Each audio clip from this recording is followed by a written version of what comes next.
What's up, citizen? Welcome to our YouTube channel, The Powerhouse Podcast. I go by the name Gideon Degwa with my co-host Daniel Nyaga, aka General. Yeah, it's been a minute, man. You are very busy, man. Very busy with by-elections in Mbeere looming. We have to keep ourselves on toes. But see, we must first of all have the IBC before we can discuss. The IBC will find us later. Cannot just wait for IBC to look for the ground. It is the ground to start with. Oh, the ground is Nyumbani it's paramount. Yes. You start with the ground. Yeah, but unfortunately, this government does not listen to the ground. It's only you who is listening to the ground. But now where is the government coming in for the elections? It's okay. Elected position is it is not a government affair, but the candidates. So, can you leave my president out of it, bana? It's not everything, bana. Mtu akipigwa na bibi, Ruto bwana. Ruto ameenda. IBC, you see, you cannot hold that by election without the IBC. But the process is going on very well. We are just waiting for the chairman and the declaration of the commissioners. As a candidate, you think Kasongo does not know? As a candidate, I cannot wait for that. I must. You are a candidate? Yes. Hata hiyo simu nilikuwa naitiwa ground imeiva, so that I want to take the least time possible so that I can go back to. But you joke so much. One day this podcast we reach to your village. Yes, and I don't care because I'm a candidate. It is only you, and you come from Kiambu. But I've been telling you all over to vie for that position. You have been ignoring. But a Kiambu man advising a Mbeere man, you cannot vote for him. So no, I might have ideas which might help you. Can you first deal with Governor Waigia, or it is Wamatangi? Yeah, with the corruption issue. But me, I'm a citizen of Nairobi. And I'm buying in Mbeere. I'm Nairobian, I'm not even from Kiambu. So stay in Nairobi with your Governor Sakaja, the Dimples. But it's maybe I have some ideas which can help you. Anyway, no. Let's move on. Now, BBC has dropped a very controversial, intriguing documentary. But it's okay. Documentary. A documentary. Yes. Blood Parliament. It's very emotional. Have you watched it? I've just discussed it.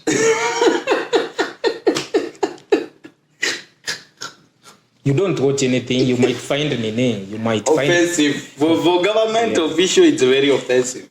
You don't watch as a normal human being. You don't just find videos and documentaries to watch. You might find people are naked there and obscene scenes. Come on, this is Blood Parliament. It was actually simply trying to highlight the events that occurred in last year, June. 25th of June. Yes. And the documentary was trying to showcase how people are being killed. And it has actually allegedly tried to identify some of the shooters using the 3D technology, the current technology, trying to identify the faces of these shooters. And it has ignited some conversation in the country, in Parliament. Like, for example, there is this member of Parliament, I don't know, I've forgotten his name. The guy said that this is a normal thing. People die, then we move on. But it's a good thing, the likes of Millie Odhiambo, she was saying that, this thing happened. We should not vindicate BBC. And this is not going to be the last, broadcast company that is going to showcase whatever happened in 25th. In 25th. You cannot fight and win against the media. Mm-hmm. She was trying to say that, yes, Kenyans are still healing. They are still angry. Fighting the documentary is not a solution. In fact, we should have an inquiry of whatever happened in 25th of June, because it happened. Not unless you want to hide yourself on the sand and pretend that it did not happen. It happened. Whether we like it or not, it happened. So what we should do as a country, as per what she was saying, is to do an inquiry and trying to, what do you call it? Try to look for a process, for a healing process for Kenyans. And for the first time, I agreed with her, with whatever she was saying, because after watching that documentary, it's very emotional, first of all. And yeah. I don't think there was so much that we really didn't know. What I can commend BBC for is bringing much more details, occurrences of that 25th. But specifically to the families that were affected, they didn't know what went on, and they were touched directly. And even Kenyans, we know people died, and it has been in our ears from the media. And we should not discredit our media that it was not well much informed, because I believe they did their part. And we know, unless where it occurred controversy data, but the media was very clear on the number of people who died and everything. So it was an event that no one would like to remember. But we also recommend BBC for what they did. Oh, and really? Yes. You agree? Because they brought much more content than what was not brought in our attention during that time. So it is for the work of the government now, through IPOA and other agencies, to ensure that those images that were shown on our screens, they can be identified. Na hao watu wachukuliwe hatua if they are found guilty of the things that were seen in those documentaries. So we can leave it to the government now. But the question that... Because the proof, let us make it as a proof. Maybe there was not enough proof for what you have been hearing and what you have been watching in our local media.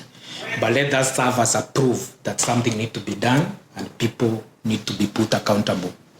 But the biggest question that Kenyans have is IPOA, the oversighting body for police officers. Is it really doing what it's supposed to be doing? Because it's now 1 year down the line, and no even I heard that only 7 cases that have been closed. 7 cases. And those cases have been closed. Some they say that there are no witnesses, there are no enough evidence, so those cases have been closed. But down the line, people died, and no one has been held accountable. We can say so and so police officer have been arrested because these people did not shoot themselves. And that's why I commend BBC, because there are many cases that have ever been closed and reopened again through the DPP and other agencies. So it also proves another reasonable evidence. If they said there was not enough evidence, now we have more evidence in what we saw through the BBC documentary. So it is their time again to look at those cases that they have closed indefinitely and make sure that those who are capable of doing all those things are arrested and put to book. So I recommend it because it might inaweza amusha kesi zingine zenye zilikuwa zimelala, and IPOA and other agencies must take action now. I hope they do. They will because do. This country needs... They will do. By the way, there was a policeman who used to shoot people in Eastleigh. And I think his case was closed in a very good manner na alifungwa. Wengine walishoot watu hapa Githurai, and I think there is also that Githurai massacre that happened on 25th. And leave alone 25th, there are some people, some police officers, I think they were caught jela na walifutwa with immediate effect wawili. So sometimes we may recommend them for good job they do. Kuna watu wengi sana polisi wamefutwa kesi ikienda vizuri with a lot of good evidence and kuna mwenye ashaishikwa juu because of demonstrations, because of you killed someone because during the maandamano zile za Azimio za NASA. Not necessarily maandamano, whether demonstration or anything, ni the point remain uliua mtu when he was enjoying his rights na bila makosa, without just shooting just because there is something or there is order, and people have been put to book through that. I can name 3 not naming, but I can remember at least 3 policemen, 2 in Githurai na mmoja aliishi kuua watu sana hapa Eastleigh. I think they are serving their jail term na wakafutwa kwa service. You know, it's quite interesting that one of the main agendas, one of the 10 agendas Kenya Kwanza broad-based agreement. One of the 10 is compensation of those people who are killed during demonstration, and those who are I think abduction. Yes, abduction is also part of the agenda. But interesting, the government of the day does not talk about anything to do with whatever people went through during the 25th. And that being one of the agenda, me, I was expecting, like whatever Millie Odhiambo was saying, we should have an inquiry, to discuss those events that happened, the occurrence that happened on 25th, and of course compensate those people who lost their lives. You start with the first step of showing the goodwill that you want to do it. But you see, it is not necessary to start a commission. But now it's how many months down the line? Next month, it will be 1 year. 1 year since the event happened, not since the broad-based came together. Yes, but you see, you can't say that you are going to do it because of broad-based, so that means you don't want to do it anyway. We were talking about what they promised as broad-based. Yes. So we are saying, since they met, it has been. That is, they met when? Mwezi wa 3? Yes. Yeah. Mwezi wa 3 ama wa pili? Labda wa pili. Wa pili. So you can say it is 3 months. 3 months. 3 months. So let us give them time. Okay, let us give them time. But this and again, committee. But again, we have been Kenya people have been against this. Unajua, even I support them. Si lazima to form like any other Kenyan. Si lazima kuformiwe committee of inquiry. Ndio mtu akompensetiwe. Yet we know those families, they were crying on our screen. So we just need to reach out to those families, do the assessment of what happened, and give them something, because you cannot compensate someone's child, but you can give them something. Because how much were this? So like the court the other day gave was it 2.2 million? Yes. There was a case that was determined yesterday, a day before yesterday, by the High Court. Yeah. So it is a former MP or what? No. It gave judgment on the barring of demonstration in CBD. And it said that was illegal. The ban was illegal. And 11 people who presented that case were compensated 2.2 million. Yes. 2.2 million divided by 11. Kila mtu alikuwa anaenda nyumbani na so mbili. Yes, 200,000. Now what of those people who lost their lives? How much can you give somebody? How much can you say this? So who are compensated? Those who took the case? Yes, those who signed, I don't know. That maybe it is the cost of the need. Then kama penye unaonanga gavana akishindwa, then unarudishia mwenye amekushinda do kwa sababu damages. It was not necessary to compensate life. Sikia hawa watu ujenga tu ile siku. Ajenga tu ile siku tunashoot podcast. Ile siku atushoot wajengi. Ni kujenga taifa, mnashoot wakati wa nini? Haya. Oh, we were talking about now the documentary. So then I was just wondering, even KJ, this guy does not learn. The other day after the Gen Z demonstration, he said, oh, these Gen Zs, the photos that you are seeing, they are not Kenyans. They are AI. They are AI photos. Generated. Yes. Shamelessly, the other day, he was saying that BBC should actually be banned from operating in Kenya because of airing that documentary. You wonder, what is the problem of BBC airing whatever happened? Sometimes you see it's good to listen to their own reasoning. There is no reasoning. And find His out reasoning why. is because BBC has aired Black Parliament and it did not air, I don't know, still whatever happened still somewhere in Britain. Yes, and it is valid. No, it's not valid. It's no, who stopped Citizen to go to Britain and air it? Citizen is not an international. As international as they claim to be, they should cover everything. TV is international. But international does not mean because it is in Uganda. It is in Uganda, yes. That is national means within your border. Once you move outside your border, you are international. No, it is called regional. No, it's international. It is regional. Then you go to international. Regional, the East Africa region. Where wacha bwana. So international ni mbali, but it's okay. So sometimes, but with this digital era, every podcast ni international.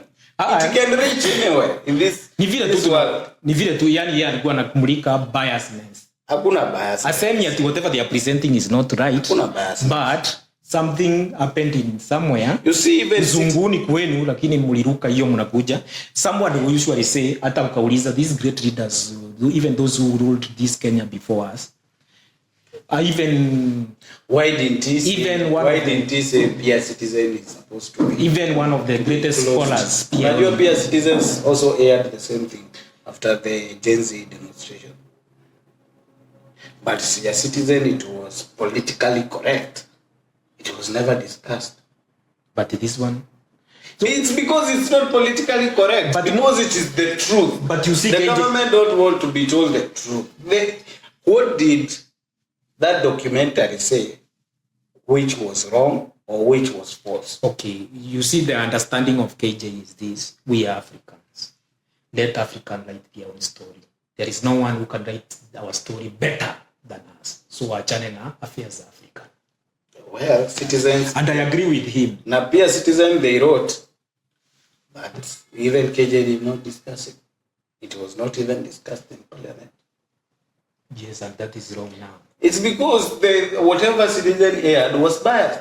Citizen did not interview even a single person of those families members that lost their lives. No, they interviewed. They did not interview. They did not interview. Watu wameenda paka kwa hospitali, mtu amevunjika mguu anasema vizuri. They did not. Ile ilifanywa na this guy. Watu wameenda paka kwa OC, mtu ako na scratches hajatoka anasema nimekaa huku 3 months. I'm talking about the documentary that was done by jamaa analeta ni Power Breakfast. Nani? Kituko. Yeah. Kituko. What he did, he was interviewing akina Aden Duale, he was actually interviewing the politicians. But that was not the end. He did not interview them. But kuna in other subsequent news, watu walileta it's only news. I'm saying the documentary. The documentary did not air. Hata kwenda kwa hizo mafamilia. But whether documentary or news ni news. Hata hiyo documentary ni news. There is only because see documentary ni news. It was politically only correct. That it is packed in a way that sasa it has this wrong story. The news is short segments. Documentary is a bit deep. Yeah. It goes. But even in the news, but it is news by itself. You are being informed. It has research. But you are being informed in a broader way. News, you are being informed, but in short occurrences. Did you watch hiyo ya Sam Kituku? Yes. Which is now go and watch the Black Parliament. Then to compare the two, you will see that there is a very huge difference. You see, depends on the objective of the person who is. Exactly. So the objective of Kituku was to get the views. Was to cleanse.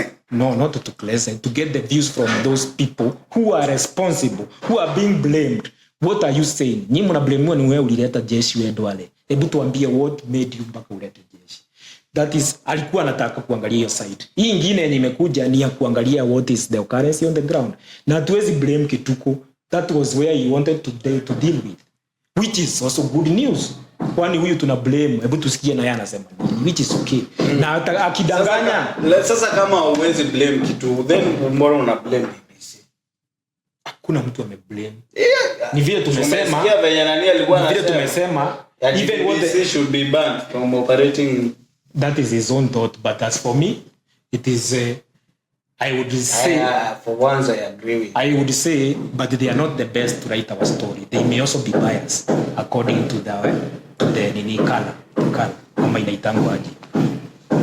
Race. The race, yes. So we cannot just trust them somewhere from a foreigner coming to write a story that happened in our land. We would rather wait for citizens to write it now. And interesting, I think this government does not learn. After, I think a day after that documentary was aired, the following day, somewhere in Narok, 5 people were gunshot dead by the same police officers. And IPO has taken over. It says it. Apparently, it's because of an issue of 6,500 hectares. Acres of land. Mm-hmm. I think there is a private developer who is allegedly a senior government official has been sold a piece of land by allegedly. I'm very keen in saying allegedly. Has been sold a piece of land by former governor of Narok County. Ole Tunai. Now, here's the thing, and this brings us to a second conversation. Kipsigis and Maasais have been living together in that land. They have not been fighting. They have been living very well peacefully. It is agreed that that land was supposed to be a Maasai land for future generation. I think around 5,000 acres. Then 1,500 acres was supposed to be given to the Kipsigis. Now, apparently, there is a politician who wants to chase away these people from their land. Claiming it is his land. And these people are saying, we have titles. It's not even claiming. They are showing the titles. We have the titles. Is the politician showing his title? Yes, apparently. As they also have a title. Now, the people are saying they were given this land by Moi 30 years ago. And they were even awarded the title. So now, how do you send police officers to go chase people from their own land and use force? On top of that, there has been a court order from stopping that so-called politician from taking over that land. Yes, you defy the court order, and still you go further and kill people just to take the land. So, before we get to the killing, I would treat this case as in case. Yes. This is a judicial item that need to be discussed at that level. Yes. As the matter of fact, we should not be discussing cases which are before the court. Here we can discuss, bwana. Because we are not parties. So, mi kwa nini yangu, if huu jamani vile alikuwa na title. Siye, kila mtu, unajua in land disputes. In this girl, how do you get 2 titles at the same time, in the same piece of land? By the way, it is not happening with this government only. People even in Ushago, wamepigana, kesi zinaendelea. wanarogana, wanakufa, kila mtu akona na title yake. Kesi zinapiga hata 30 years. Unaachia your son, anaendeleza, anaachia your grandchildren. That one happened. How it happened in those offices? Hakuna. Unatoa yako, natoa yangu. Zote origin. So, I think with the influence of this mwanasiasa to protect his title deed, and that is his land, akatumia polisi. Yes, si ni mali yangu. Na wanataka kuchukua, kuna watu wanataka kuchukua. I need police to protect. Na ni right kwa sababu wako hata na title deed, it is my property. The other party yako na, so hapo ndio vita inatoa. But now you see, sasa inafika to an extent, the people so are taking matters into bus, and that is not what is not allowed now. Hapo ndio vita iko. But now you see, wewe juu uko na power, but niko na title bro, unataka kutumia polisi. But niko na title. Lakini sasa wananchi juu hawana power, they can't go to the IG or the DPP, or not even the DPP, the police commissioner, or the regional commissioner, because the people do not have that power. Who do they have? Wako na mishale, wako na judiciary, wako na mishale. Hapo ndio tuna wako na judiciary, na judiciary imepatiana nini? A court order. Yes. But this politician has defied that court order and still goes ahead and send police officers into the same piece of land. So umesukuma wananchi wamefika hapo. Yaani wamefika mwisho. Wakarusha mkuki, wanaona sasa what next? Wakapata police. Which language can you listen? Wakarusha mkuki, wakapata polisi. Polisi nao wakawashoot. So sasa hiyo ndio nasema, nani ako na makosa hapo? Makosa ni kuchukua sheria mkononi. Nani alichukua sheria mkononi? Si huyu mwanasiasa. Huyu hakuja na guns. Huyu mwanasiasa amekuja na polisi. Yes. Polisi wanakuja, wanaenda hapo kufanya nini? Na kuna court order. Kuprotect nini? Si yako na title. Si kuna court order. Court order imesema this land belongs to these people. No. And this land should not be what do you call it? What is the word? Demarcate. Court order ilikuwa ni hakuna mtu anafukuzwa until this court is determined. Until this case is determined. Then mbona haiko imeamua timu. Polisi walikuwa wanafukuza watu. Usikii wengine kwa risasi na wako kwa shamba. Ndio nakuambia ujamaa ako na title deed. Yaani huko kwa shamba unalima, unakuja shamelessly unapiga mkulima risasi. Ako na title deed. Hakupigwa risasi hivyo. Alipigwa risasi bana. Risasi zimetoka wakati wamedunga polisi. No. Zimetoka hapo. Watu hawakuenda kwa shamba na mikuki. Waliendea after kuona polisi. Waliendea after polisi wamewashoot. Wametupa tear gas. Mimi niko kwa shamba na lima. Unaniambia nitoe kwa shamba yangu. Ukatupiwa? Ukanitupia tear gas. Kwa nini unanitupia tear gas na kwangu? In fact, we should not be having any discussion. I have the title. And huyu mwenye na protector kuna title. Sasa mwenye amempatia title. Atuambie alitoa wapi title. Hebu jiweke. Wanasema we got this title 30 years ago. Hebu jiweke. Hata mimi I should not even stay in that table. Hebu jiweke kwa mikono ya polisi. Wewe exactly. Polisi ndio wako na shida. Nimekukujia na title deed. Polisi ndio wako na shida. Nimekukujia na title deed, wewe ni polisi. Nakwambia Mr. Policeman. I want my property guarded. This is my title, this is my property. As a law enforcer, what do you do? The same police. Hawa kuna mahali walienda. Sikiza, the same police amekuja nimekupatia court order. No, this is our land. We should not be vacated from this land. So what are you doing there? It was said. What are you doing there? Umenipata nikilima. Kwa nini unitupie tia? Na kwa nini unalima? Na umeona kuna court order imekuambia this land, these people who are in this land should not be chased away from their land. Lakini si hivyo ndivyo umesema that what the court order was saying. Then you as a police officer, mbona utupie huo mtu umempata kwa shamba akilima? Umtubie tia gas. Na kwa nini unalima? Ati because huyu mwingine amekupatia title. Pia huyu mwingine akona title yake. Na hapo ndio shida ilitokea. Akona title yake. Na the same politician akona title yake. Politician akona title yake. Sawa? Politician akona title yake. Politician hata hayuko hapo. Sawa?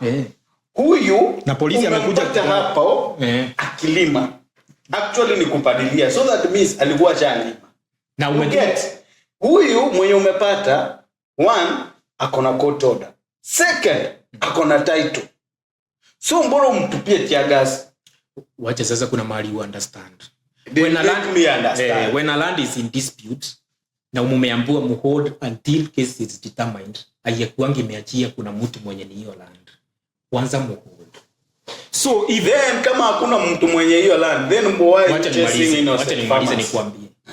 So kama tumeambiwa tusiwahi kanyaga hii studio kwa sababu iko na dispute, then napata wewe boss, I've been there for the past 30 years. Nimejenga. Tunafuata koti. Nimejenga. Now let me tell you. What are you saying, man? The problem is that now you don't want to listen. No, man. I think with such argument I cannot listen. Yeah. Because what are you telling me? 30 years I've been in this land. You see, Nimejenga. You see this. Sasa, okay. All those citizens who live there, umewambia waende wapi? Waende wapi? You see when I start answering then let me say waende wapi?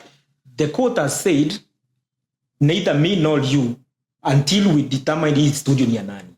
Then mimi na hata mimi niko na documentation ya hii studio, nisikianga kila time una record hapa. Na tuliambiwa to hold.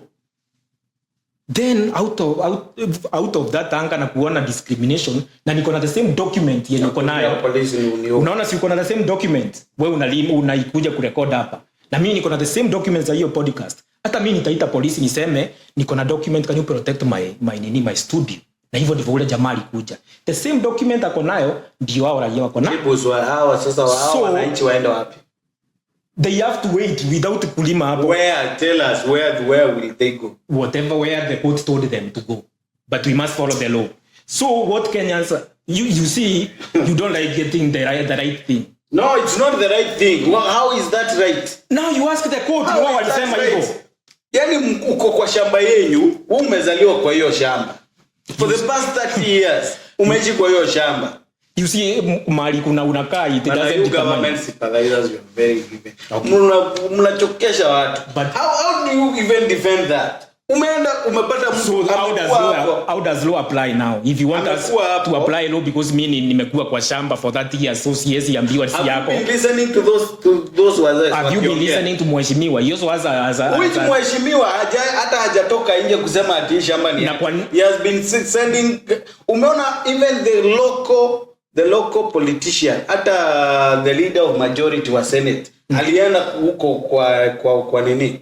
Kwa ground to sympathize with these wazee. Na akasema hao watu wenye wameshuta hao watu washikwe. And the likes of MP Ngeno. Anaitwa Ngeno ama anaitwa Ngeno. Emurwa Dikir. Ngeno, Cheriot. IG pia alikuwa huko. DCI boss alikuwa huko. The magnitude of the characters who are supporting the locals. It was so high to such an extent you can see clearly this person mwenye alituma polisi kuja kuua watu has the problem. He is the one with the problem. Because there is no way how watu commissioner anasema he was not aware of any process that is happening at the deployment of police officer. Asema he was not aware. The regional commissioner, he was not aware. The OCPD is not aware. Sasa ndio nakwambia. So now you wonder, so who sent these police officers? Kama hata when you're in charge of security in that area, they were not even aware that there is an operation happening. So who sent them? Exactly. Mwenye kuwatuma. So there is somebody yako na shida. There is somebody who sent them and but wewe unashinda hapo ukimprotect. No, I'm protecting the law. Shida ni which law? The law is saying the law is saying these people have been here in this land. Bana kuna law ilisema hivyo. What laws does ukiwa na disputes inasemanga hold until we solve the issue. Wacha tutafute kwa mtandao. And sheria haideterminiwe na feelings, inadeterminiwa na facts. Yes. So kama MP ako na certificate na wao iko na certificate inachangwa. The court order was not given to the so-called politician. The court order was given to these innocent villagers. So before even we go and there, why does this politician defies the court orders and still goes ahead to send police officers even without the knowledge of the regional, because we agreed to hold, lakini kuna watu wanalima ile shamba hata mimi na claim. Basi ungetumia the regional commissioner. Regional commissioner kufanya nini? Kwani polisi ni wanatupatanga. You see, this is my area. As a regional commissioner, as an OCPD. Do you believe police can get orders from an MP? If you believe in that, it's not the sorry MP. for you. So kuna commander wao alinini. So maybe the guy followed the right channel na akasema I need police to protect my land. So mwenye aliwatuma ulizeni polisi. Polisi mwenyewe kama OCPD mwenyewe hajui. Si labda nini inspector general anajua. Ama inspector general alisema hajui. Pia Inspector general pia aliruka hiyo story. You cannot deny because people. So tufuate tu sheria na tuache makasi. Yes, watu wafuate sheria. Mbona huyo hakuwa anafuata sheria? Kwa sababu tuliambiwa to hold na watu wanalima ile shamba hata mimi na claim. So ndio maana nimeenda, it is not fair hata wao wa hold kama mimi. Hata mimi I would like to develop it. So make a private developer. Court order on Narok. Na hata hakuna mtu aliyekuwa amenini. Ni land tulie venye iko. Hey, yaani no, you can protect mtu akuje achukue shamba hili umekaa for 5 as long as I have a title deed. It doesn't matter umekaa miaka ngapi. Hata kama nimekaa 2 months na niko na title deed. You don't know how I acquired it. So you can go and steal the title deed and then you come and evict. How do you determine the court determine mine was stolen? But as long as niko na title deed huwezi nitoa. Hata useme ni ati nilizaliwa hapa na nimezika babu hapa. That is not a reason. The reason is documentation. Na ita-approviwa na koti. A piece of land measuring 6,500 acres in Angata, Barikoi, Kilgoris has become the center of major dispute, causing tension and becoming blah blah blah blah. The land believed to belong to Masai and Kipsigis. Many people say the ancestors lived there long before land titles or government existed. Communities say this land as their heritage.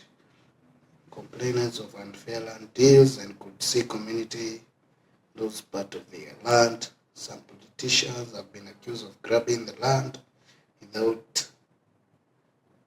I'm looking for that quote.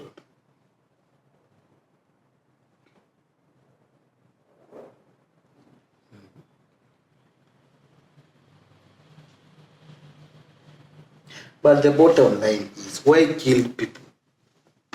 So I wanted to clear hapo, both parties walikuwa wameambiwa hold na kila mtu ako right.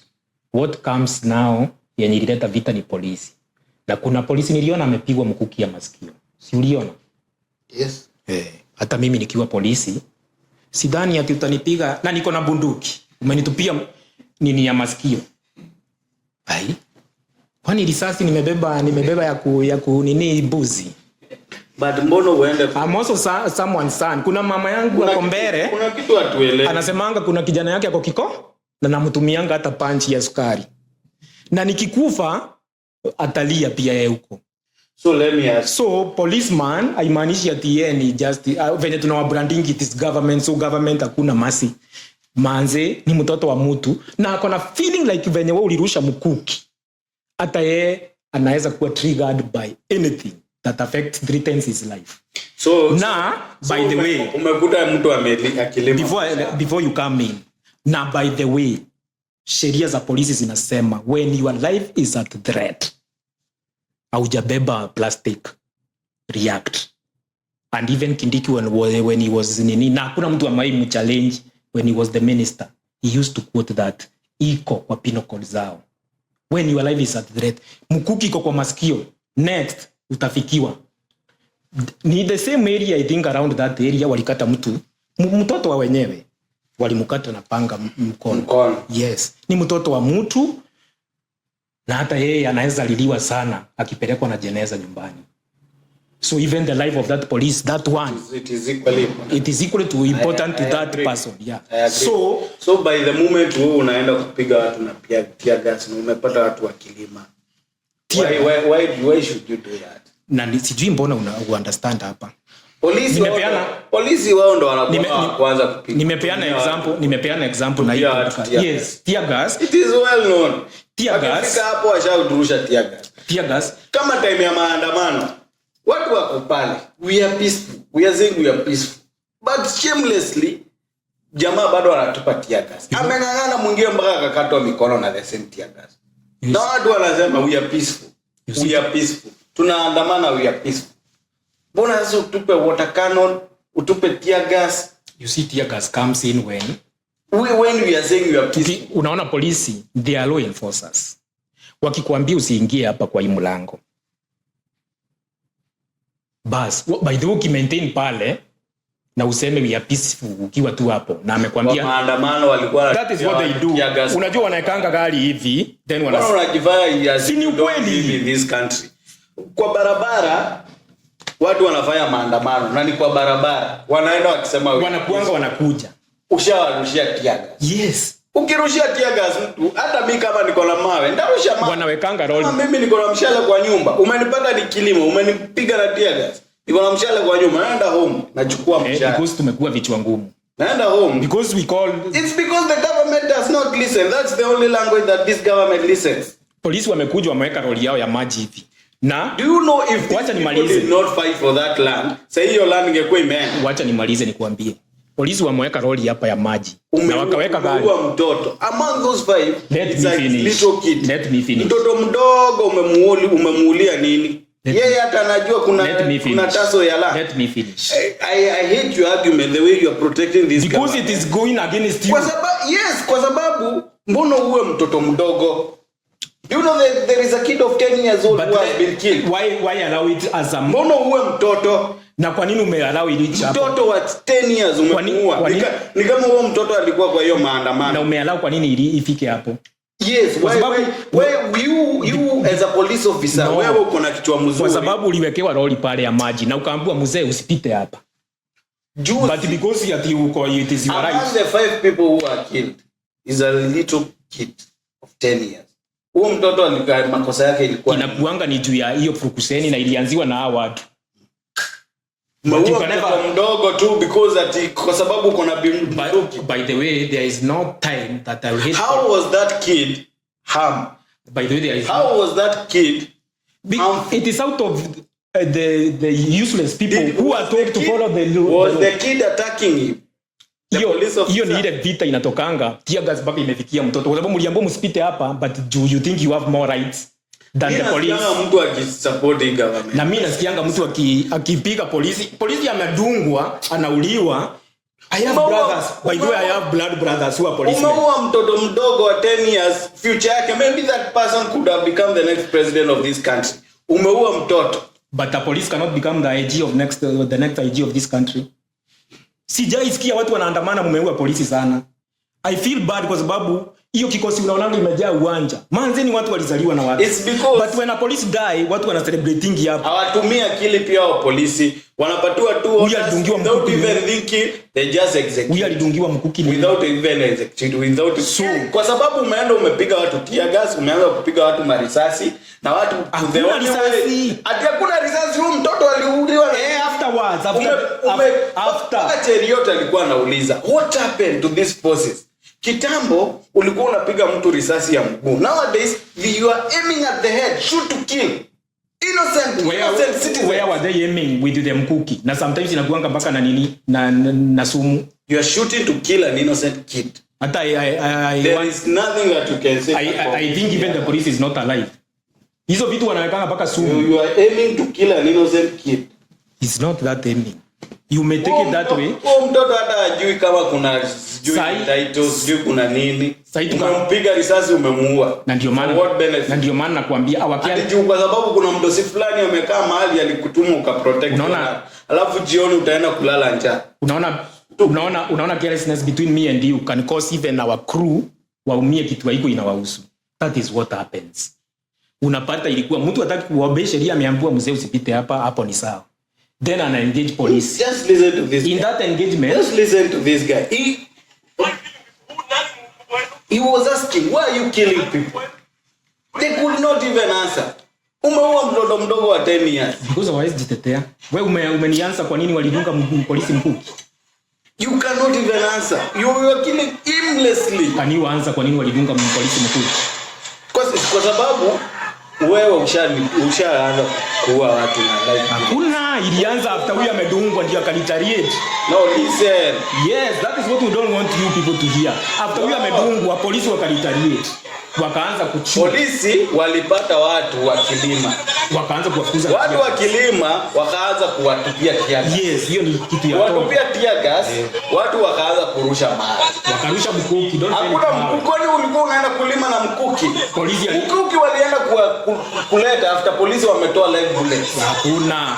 Yes, that is one analogy. Now but people started protecting their own lives. Na mkuki akareiterate.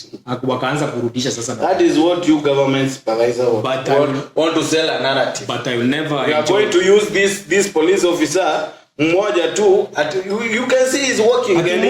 You can see he's working. Si unasikia sasa the way mnachukia polisi. Yes, he mtu. Because he's working. He's working. Na amedungwa masikio. Okay. So umedungwa masikio ukaona juu nimedungwa masikio acha ni what next? Hiyo mkuki kingine inaenda wapi? Ni uwe mtoto. Hiyo mkuki kingine inaenda wapi? So ni uwe mtoto. Yes, the life is in threat. Sasa unaua mpaka mwenye hata hana mkuki. Hiyo ni kitu mnaekelea mtoto. Mtoto alikuwa na mkuki. In the process of me defending myself, ukaua mtoto. Yeah. Lakini si atililie mtoto, atiwe mtoto. Yeah, that is what they are doing. That is what you take. That is what they are doing. That is Gachagwa's mentality. No, it's not Gachagwa mentality. You have killed innocent kids. Ni buduki ilipigwa risasi ikapatana na mtoto. Na that is out of the carelessness of the villagers not following the law. Mumeambua mtoke, hamtaki kutoka. Next the other day umeua mtoto pale Ngong. Pale Singo. Akaimiwa. Ati umeshoot 12 times. 12 times. Akaimiwa yeye. 12 times. Mtoto mdogo. Alafu you are shameless president. But he is alive, I think. By the way, that one does. And again, it does not affect president. The police are independent on their own. So keep it off. You see the language that you use? You think Kenyans are stupid? That is the way it is even in the constitution. Nani alituma utume askari? County commander was not aware. County commander was not aware. Ndio nilikuuliza. So, hao polisi ni wajinga tu walikaa wakajituma waenda waue. Ndio nakuuliza, walitumwa na MP. Walitumwa na MP. Of course walitumwa na mmoja wao, mkubwa wao mmoja. And even the whole, you think all of these people they were stupid? Even the commander, your police commander can deny to protect himself, but labda ni aliwasema police are not stupid. Huwezi tuma police na una uniform. The only person who can command president without and police without uniform is yes. So walitumwa na mwenzao. So the Pope has died. He rest in peace. It's a very sad state of affairs for people who believe in Christianity, not the Catholics alone, but even Protestant. I don't think it is a sad state of affairs. Yeah, we have lost. It is not. People die and move on. No, it is only for the non-believers that they are the only who can be scared. For Christian, we know that our journey hapa ni kupita tunapita. But no one wants to die. But everybody it is not a sad affair, and the Pope was 88. Yes. Again, no. That's what you are saying. In Christianity we say his time had come. Tungekuwa tuna discuss vitu zingine kama tingekuwa ni kama Narok aliuliwa na gun. It is his time that had come, and as a Christian we are here to celebrate the life well lived by the Pope. We don't have anything to be sad about it. We will have another Pope. We must put some politics inside it. Now, apparently you are already putting politics there. Yes, see, it involves this country. Okay. It's not politics, it's fact. Mm-hmm. If this country was supposed to be represented by the Speaker of the National Assembly, and he went there, is it in Rome? Rome. Rome is where the Vatican is. Yes. The Vatican is in Rome. So, Si Weta akaenda, he was supposed to represent this country because our president was not around. Actually, Weta is known as Papa Waroma. Papa Waroma. So it was very okay. I didn't see that, but you didn't see that coming. Who else could have represented the president better than Papa Waroma? So apparently the president could not trust Papa Waroma that much. He had to take himself. He had to go he himself.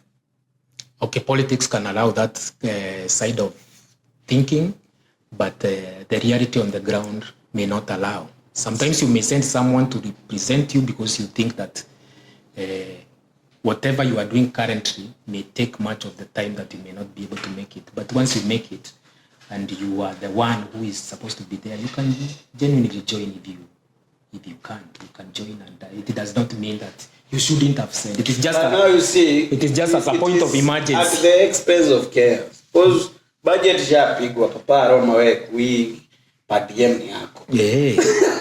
Na haina shida, it is even Musalia was there. Na PDM yake hajaenda. Even Musalia was there. Musalia labda alikuwa anajisponsor. I'm saying labda, of which it is not true. It's not true. Yes. So we are saying this government is telling us we should tighten our belts. So we keep on tightening our belts, but the executive, they are always squandering our sweat and blood. So after that, you appoint more advisors. Yeah, we need to be advised. Na saa hizo tunasema Kenyans should tighten their belts. You come to us, you promise that we are going to reduce the executive, the expenditure. On the other side, you are appointing more advisors. Instead of relinquishing duties, you are adding more. Only a fool who does not change his mind. Continue. This government, man. Hey. But anyway. I don't see anything wrong with more. You don't see anything wrong with this appointment? With Weta going to yeah, Weta is okay. It was gone. Maybe it was a kind of emergency. But for the president to cancel all his nini in China and then come to Rome, was it even necessary? Now there are rumors that hiyo kando yake haikuwaka. Rumors are, I don't know whether it's true, but rumors are. That is spiritually, it can be analyzed spiritually, and we are not in that position to analyze it spiritually. We can only analyze things politically. So it's true. Leave it to the spiritual analyzers. They are there. The gods are angry. The gods now you have become spiritual analyzer. The gods don't want to see this guy. Man. But the good thing you have said is rumors. Rumors are me. I don't know. I cannot. Me too. I don't. But sasa mbona angeacha Papa Waroma ranchu? Kwa sababu rudi nyumbani. Kwa sababu ni yeye. It's because this guy wants to take charge of everything. No, it was important. This is his character. Maybe there are some people he met there who means a lot to our government. Na maybe walitoa kakitu mzuri kwa gava. That is in terms of idea or even in terms of support. So him being there, he create that influence. It is good when a developer is talking directly to the president and talking to Weta. So yes, if you are kitu kwa developer, acha Weta. Because hii ilikuwa mazishi. Hata mazishi it attract a lot of people. It attract other president. But our president was very isolated. You know Trump was there. Yes, and our president was just isolated. Maybe through that funeral, no one cares whether maybe through that funeral alitafuta Trump kidogo akamwambia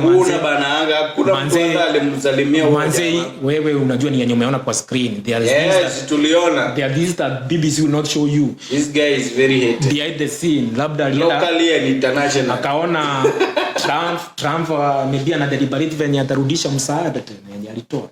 Talking about his trip, he went to China. And according to Itumbi, there were a lot of... Thank God.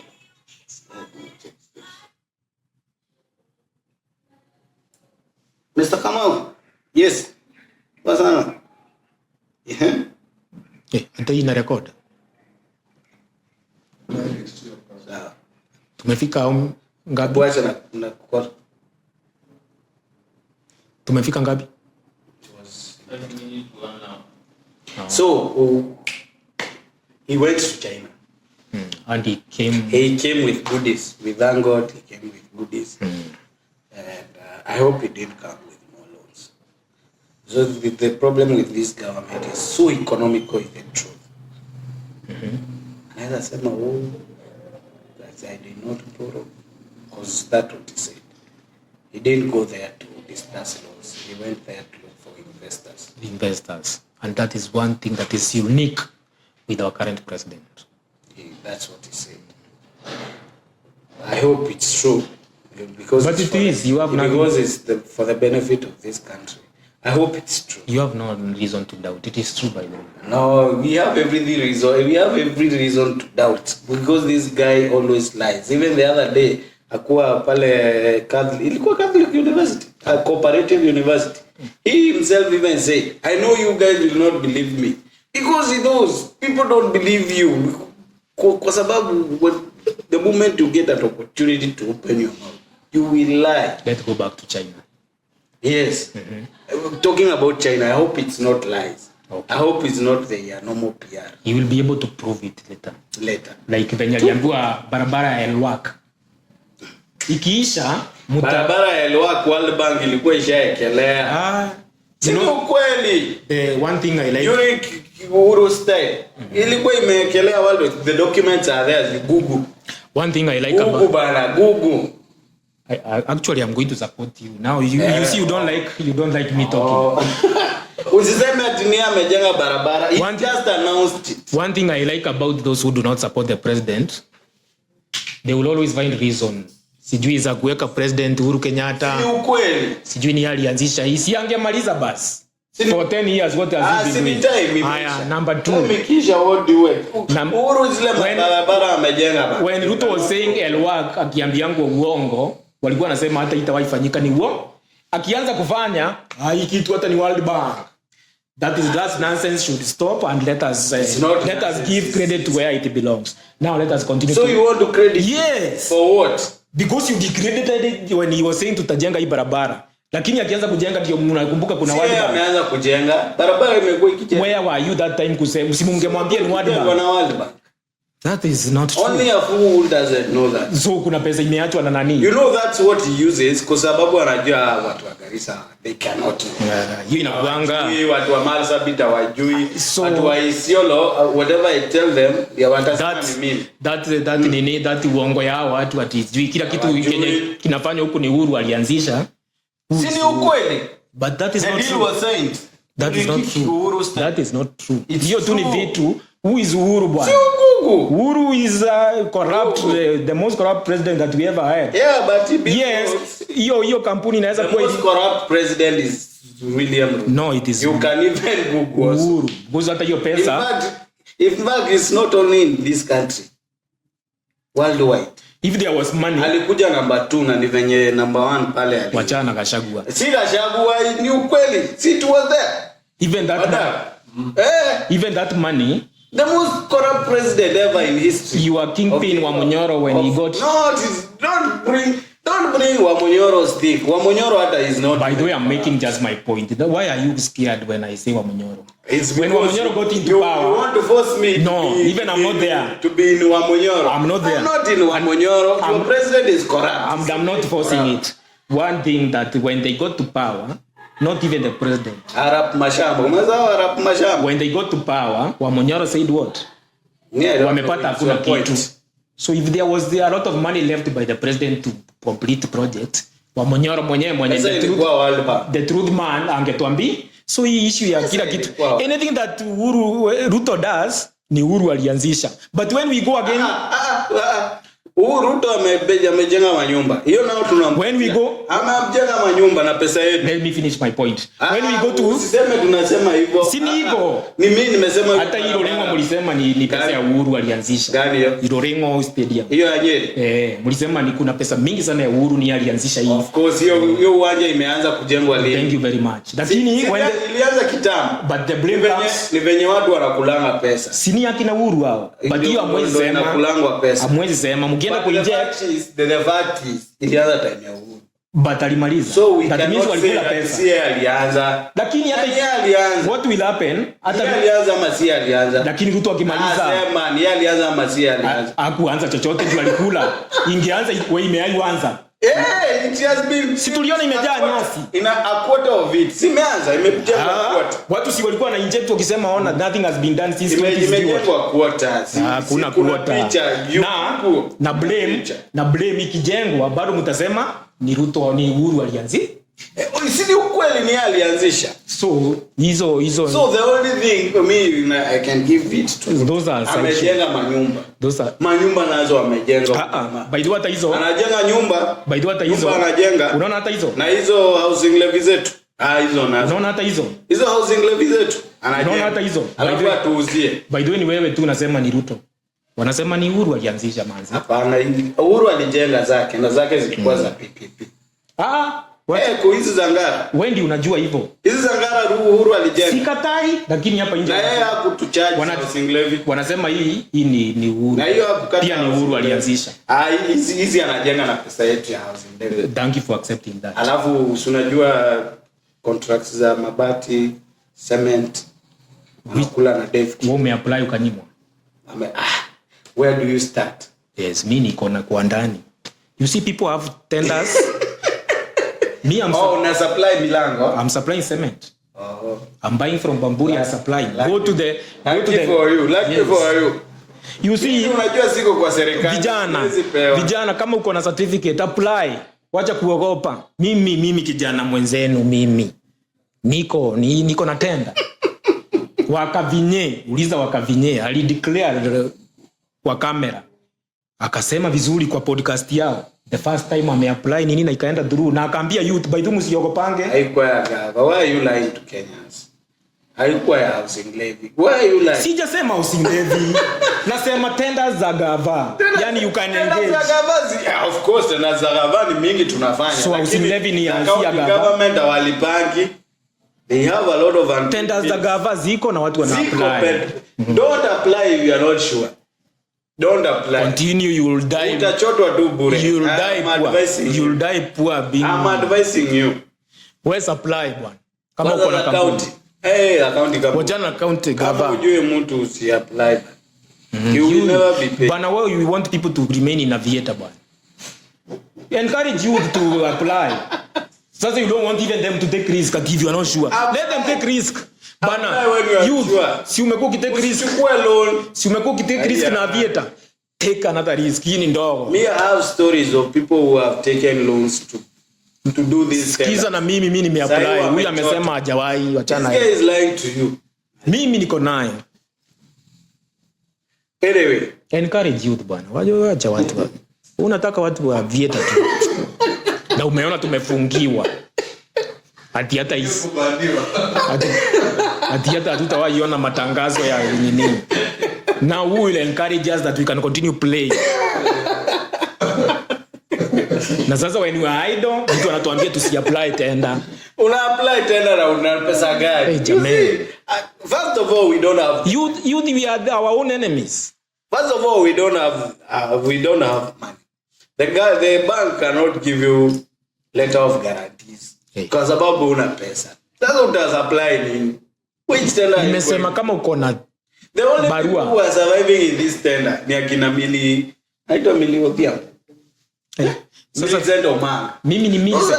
Those are the people who are mimi ni Millicent benefiting from this government. For the rest of Kenyans. Si mimi niko hapa na mimi si Millicent Omanga. I have never seen Millicent Omanga. I always see him in social media. You know one day people will kidnap me. Kidnap you. By the way, if you kidnap me, they will ask for a lump sum.